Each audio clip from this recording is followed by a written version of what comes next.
গভীর সমুদ্র থেকে নিখোঁজ হয়ে যাওয়া মৎস্যজীবী ট্রলার গোসাবা এলাকায় আনা হলো। অবশেষে 4 দিন পর এফবি নীলকণ্ঠ ট্রলারের খোঁজ মিলল সুন্দরবনের চাঁদখালি ফরেস্ট ক্যাম্পের কাছে। 4 দিন ধরে উত্তাল সমুদ্রে ভাসতে ভাসতে বাংলাদেশ সীমান্ত লাগোয়া চাঁদখালি জঙ্গলের কাছে ভেসে থাকতে দেখতে পায় বন দপ্তরের আধিকারিকরা। অন্য একটি মৎস্যজীবী ট্রলারকে দিয়ে আজ সকালে তাদেরকে উদ্ধার করে গোসাবা ক্যাম্পে রাখা হয়েছে বলে মৎস্যজীবী অ্যাসোসিয়েশনের তরফে জানানো হয়েছে। ট্রলারটা এই সময় চলে গেছে, তখন হাওয়া বাতাস কিচ্ছু নেই। তারপরে এরকম হাওয়া হবে বুঝতে পারেনি, তখন জাল টাল পেতেছে, ঝট করে এরকম পাখা চাষ ঘুরছে না। তারপরে একজনে টানলো, সে টেনে আর আনতে পারছে না। এখন কি ওদের কি খোঁজ পাওয়া গেছে? এখানেই আছে, পুবে চলে গেছে। ও ট্রলার ক্ষতি হবে না। কতজন আছে ট্রলারে? 19 জন। সব কি এখানেই বাড়ি ড্যাম হারবার? হ্যাঁ, এ দুজন লোক মানে বাইরে। তো কোনো কোস্টগার্ড বা কিছু কি তাদের হ্যাঁ কোনো যোগাযোগ করা গেছে? না, ওদের সাথে কথা বলা হয়েছে। মৎস্যজীবীদের সঙ্গে কথা হয়েছে? হ্যাঁ, তার কিরাম আছে কি বললো? ওদের সাথে পুরোই করা হয়নি, ওরা নিয়ে চলে গেছে বাইরে। এখন কোথায় আছে বা কি করছে? বাইরে আছে। এখন কোথায় বাইরে বলতে কি গভীর সমুদ্রে? ওই তো সমুদ্রে, একদম সমুদ্রে। কি নাম ট্রলারটা? শ্রীহরি।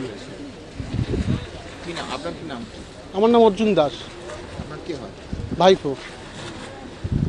4 দিন ধরে যে ট্রলারটা নিখোঁজ ছিল 16 জন ফিশারম্যান সহ এফবি বাবা নীলকণ্ঠ, ওর আজকে সকালে একটা খবর পেলাম যে আমাদের যে গোসাবা যে আইল্যান্ডটা আছে, গোসাবা আইল্যান্ডের কাছাকাছি, যেমন আমাদের বাংলাদেশ এবং ভারতের বর্ডার, যেখানে বিএসএফরা পাহারা দেয়, ওটা হচ্ছে চাঁদখালি ফরেস্ট যে ক্যাম্প, ওই ক্যাম্পের কাছে একটা খাল আছে, ওটা হচ্ছে গুনন খাল।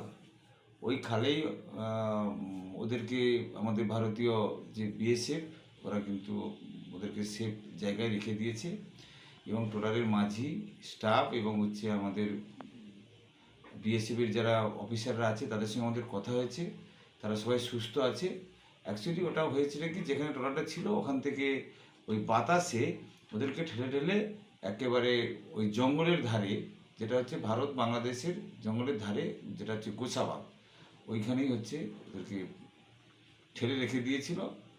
তো বিএসএফ এবং তাদের চোখে পড়তে তারা সেফ জোনে ওখানে রেখে দিয়েছে। তাদেরকে আজকে আনা হচ্ছে।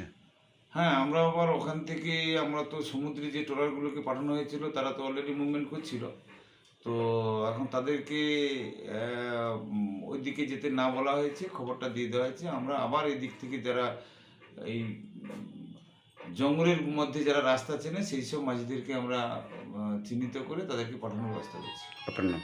বিজন মাইতি, সম্পাদক, আগে ফিশারম্যান ওয়েলফেয়ার অ্যাসোসিয়েশন।